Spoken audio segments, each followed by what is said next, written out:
নির্বাচনী প্রতিশ্রুতির অংশ হিসাবে অনেক প্রার্থীরাই নানা রকম প্রতিশ্রুতি দিয়ে থাকেন। এই সমস্ত প্রতিশ্রুতির বেশিরভাগই পূরণ করা হয় না। অনেক ক্ষেত্রে প্রতিশ্রুতি দেওয়ার সময় নিয়তি থাকে না। এগুলো সম্পর্কে কিছু বলবেন?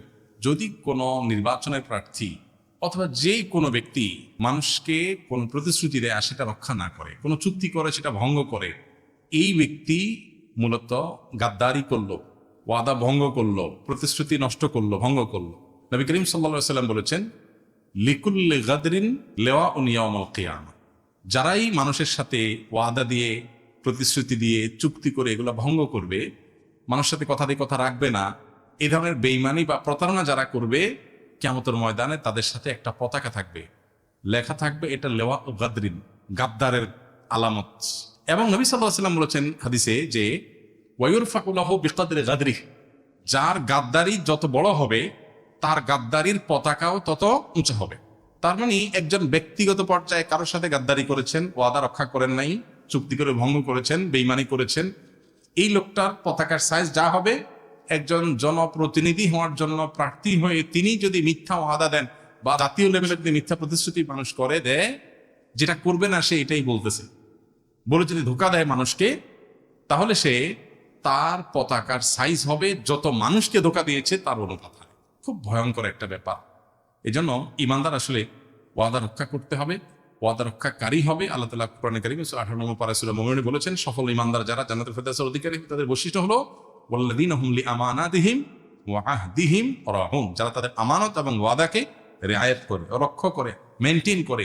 ইমানদার এক কথা মানুষ সেটা রক্ষা করে। অতএব মিথ্যা প্রতিশ্রুতি এবং 2 নম্বরই কথা একজন ইমানদার বলতে পারে না। সেটা থেকে আমাদের বেঁচে থাকতে হবে এবং সর্বোচ্চ চেষ্টা করতে হবে। আল্লাহ আমাদের তৌফিক দান করুন।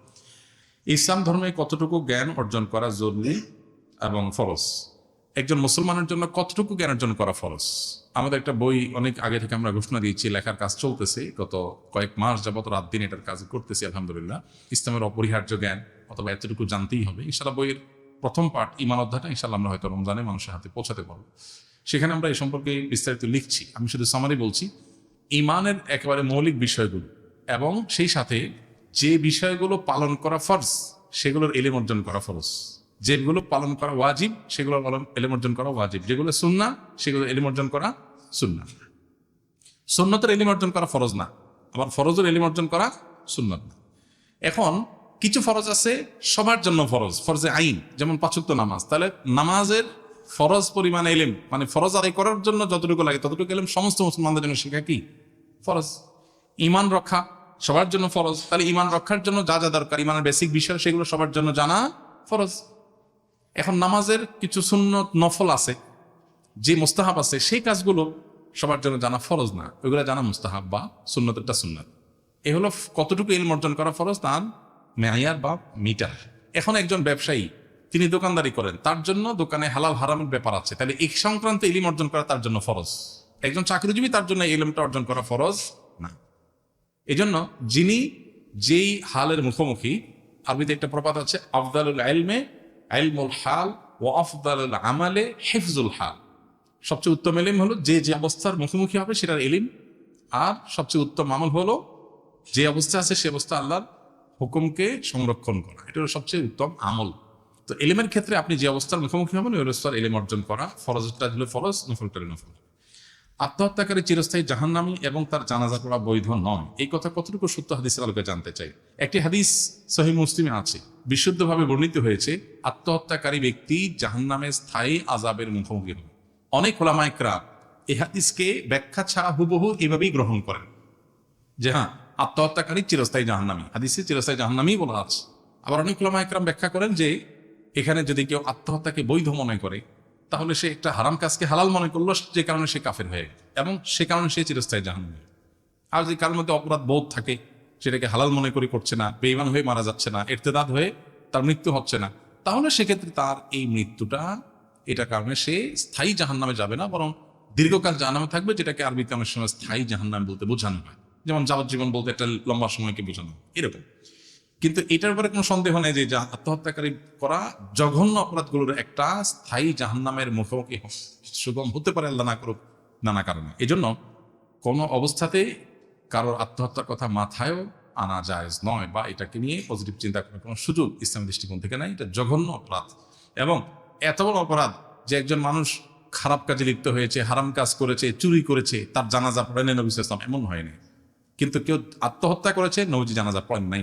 তবে সে ইসলাম থেকে খারিজ যেহেতু হয়ে যায় না টোটালি, যদি সেই মান নিয়ে তার মৃত্যু হয়ে থাকে তাহলে সে অন্য লোকরা তার জানাজা পড়বে, কিন্তু নবী পড়েন নাই। এবং এই মাসআলার উপরে ভিত্তি করে উলামা ইকরাম ইজতিহাদ করেছেন যে সমাজের গণ্যমান্য যারা আছেন, ইমাম সাহেবরা পড়াবেন না, মুয়াজ্জিন সাহেবরা পড়াবেন, গণ্যমান্যরা পড়বে না, অন্যরা পড়বে, যাতে করে আত্মহত্যা এটা যে জঘন্য অপরাধ সেটা সে বুঝতে পারে। আত্মহত্যা করা মানে আল্লাহর পরে নিরাশ হয়ে যাওয়া, যেটা কুফরি। এই জন্য কোনো মানুষ সেটা করতে পারেন না। মানুষ আত্মহত্যা কখন করে? যখন আশা ছেড়ে দেয়। ইমানদার আশা ছাড়তে পারে না। ইমানদার বিশ্বাস করবে নিঃশ্বাস ছাড়ার আগ মুহূর্ত পর্যন্ত আল্লাহ আমাকে সকল বিপদ থেকে ব্যাক করাতে পারেন, সেই শক্তি আল্লাহ আছে, এই বিশ্বাস থাকলে সে আত্মহত্যা করতে পারে না। এখন পশ্চিমা সভ্যতা, কালচার, সংস্কৃতি আমাদেরকে শিখিয়েছে আমার শরীর, আমার দেহ, আমার মন, আমি যা খুশি করবো না। ইসলাম আমাকে শিখেছে আমি আল্লাহর গোলাম, আমি যা খুশি তা করতে পারি না। এটা হলো পার্থক্যের জায়গা। এই জন্য ওরা আত্মহত্যা করে ঘরে ঘরে, মুসলমান করতে পারে না। মুসলমান আল্লাহর কাছে নিজেকে সঁপে দেয়। যে আত্মহত্যা করে সে মনে করে দুনিয়ার ভেজাল থেকে বেঁচে গেছি, দুনিয়া ভেজাল থেকে বেঁচে তো জাহান্নামে ঢুকলো, আরো বড়টাতে বিপদটাতে গেল। আর যে সবর করে, আল্লাহ তাআলা সবরের বিনিময়ে তার ভুল ত্রুটি মাফ করবেন ইনশাআল্লাহ। আমাদের বাবা ঢাকা নবাবপুরে বিশিষ্ট ব্যবসায়ী, আমি মাদ্রাসায় পড়তাম। আমার স্মৃতিশক্তি কম থাকায় 2 বছর পরও পরীক্ষা দিতে পারিনি, তাই এখন পড়াশোনা ছেড়ে বাবার ব্যবসায় সহযোগিতা করছি। আমার বাবা দোকানের কর্মচারীদের সাথে ভালো ব্যবহার করেন, কিন্তু আমার সাথে তিনি গালমন্দ করেন, আমাকে ইঙ্গিত করে কষ্ট দিয়ে কথা বলেন, যার ফলে আমার দোকানের কর্মচারীগণ হাসাহাসি করেন, এতে আমি কষ্ট পাই। এক্ষেত্রে আপনার আমার বাবার উদ্দেশ্যে কিছু বলুন। প্রথম কথা হলো যে বাবা যদি কর্মচারীদেরকে কিছু না বলে সন্তানকে কিছু বলে, তাহলে ধরে নিতে হবে যে সন্তান আপন হওয়ার কারণে তার সংশোধনের জন্য নিজস্ব লোক হিসাবে বলে। আরেকজনের সন্তানকে, আরেকজনের বা ভাইকে, ব্রাদারকে, অন্য ঘরের মানুষকে শাসন করতে ইতস্তত বোধ করেন, কিন্তু নিজের সন্তানকে শাসন করেন।